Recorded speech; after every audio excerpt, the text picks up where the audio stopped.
जय माँ भगवती। चलते आज रेसिपी तैयारी करवा। आज रेसिपी रे मु करुची मटन लेग पीस तरकारी। मटन लेग पीस तरकारीटा सतरे बहुत टेस्टी लगे। आपण निहाती दिने करके खातु। चली मटन लेग पीस तरकारी तैयारी करी।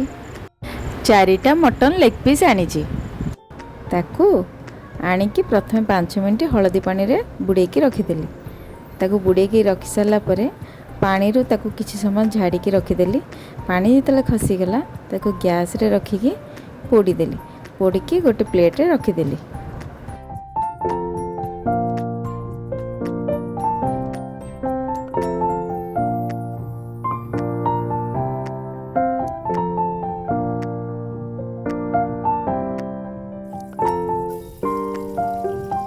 तरकारी तैयारी करिया पई प्रेशर कुकर नेली। से सोरिष तेल गरम करदेली। तेल जो गरम हो गला कटा पियाज टमाटो बटा मसला रे पियाज अदा रसुण पेस्ट करके पकेदेली।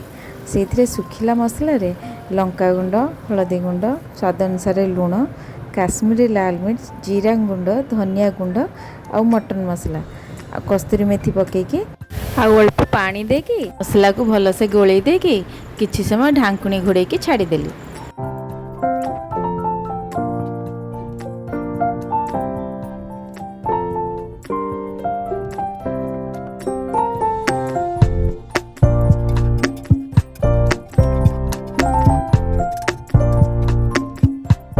किछि समय गला परे प्रेशर कुकर ढांकुणी काढ़ी मसला को टिके गोलेदेली। आ से कटा आलू मटन लेग पीस देकी मसला को आउ टिके भलसे गोलेकी ढांकुणी घोड़ेकी छाड़ीदेली।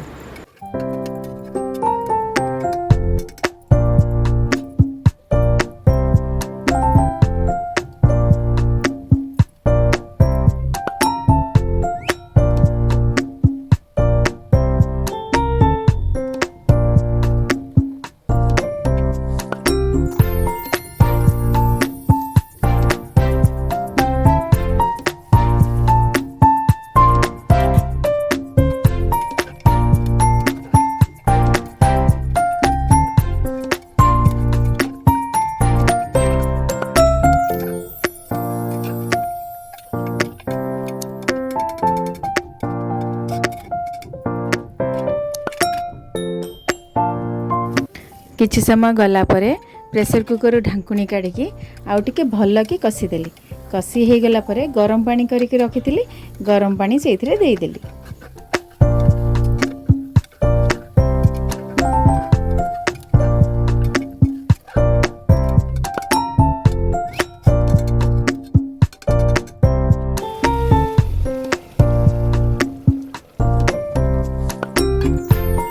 आ मटन लेग पीस सिझापी मीडियम गैस करके प्रथमे गोटे सीटी देदेली। तापर गैस सिम करके 10टा रू 12टा सीटी देदेली। प्रेशर कुकर गैस जिते ऑटोमेटिक पलैला से प्रेशर कुकर कवर काढ़ी से खंडे तेजपत्र गोटे गुजराती आ डालचीनी गुंड या पकईकी भलसे गोलेकी कवर किछि समय घोड़ेकी सिम रे गैस को छाड़ीदेली।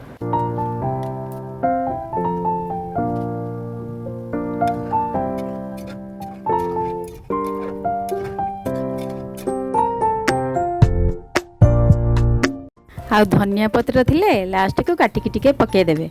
आ रेडी हो गला मोर मटन लेग पीस तरकारी।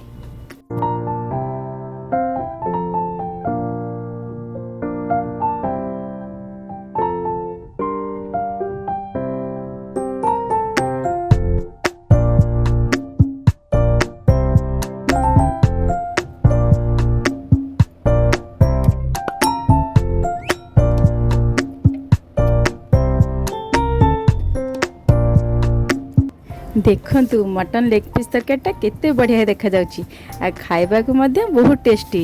एबे मु चलली खाइबा बढ़िया पई। आज राति रे खाइबा हेउची गरम गरम भात संगे रे माछ भजा जोटा कि मसला देकी भाची ता संगे रे मटन लेग पीस तरकारी।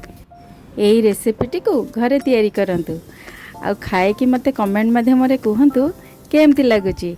आ मो चैनल टी को सब्सक्राइब करके लाइक करके शेयर करंतु। मो चैनल टी को सब्सक्राइब करिया को जमा भूलिबेनी। Thank you.